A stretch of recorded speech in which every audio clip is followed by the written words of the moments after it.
Si nous avons aimé Blanche, si elle était pour nous une sœur, une amie, une connaissance et un modèle pour plusieurs, pour honorer sa mémoire, nous devons prier, demander à Dieu de donner à son mari une femme qui sera pour leurs enfants, une mère, celle qui viendra accompagner leurs enfants dans le couloir de leur destinée.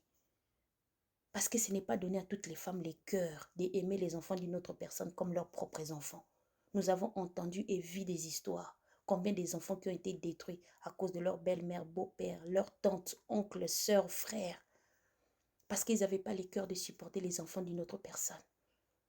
Si le ministère du pasteur Marcelo est une bénédiction pour plusieurs, vous devez prier à Dieu que la personne qui viendra à ses côtés, qu'elle vienne faire la continuité de ce que Blanche avait commencé dans sa vie, porter sa vision et sa mission. Parce qu'on ne se marie pas pour combler un vide, on ne se marie pas pour les sexes. On se marie pour accomplir la volonté de Dieu par la vision et la mission que Dieu te donne. Si tu fais un mauvais mariage, tu peux détruire l'appel de Dieu dans ta vie, tes relations. Tu peux détruire ton ministère. Si c'est le problème de temps qui est en train de choquer les gens, mais il y a combien d'hommes à marier et des femmes à marier qui ont déjà remplacé leurs femmes pendant que leurs femmes et leurs maris sont encore en vie? Combien de personnes qui vivent dans l'adultère, dans le mensonge, mais ils sont encore mariés? La Bible dit les voies de Dieu ne sont pas nos voies.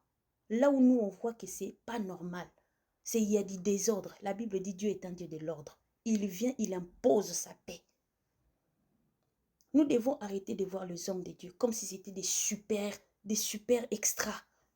Ils restent des humains, ils ont des défauts, ils ont des faiblesses. C'est pourquoi la Bible nous dit, nous devons imiter leur foi et non leur vie. Arrêtez de suivre les vies des serviteurs.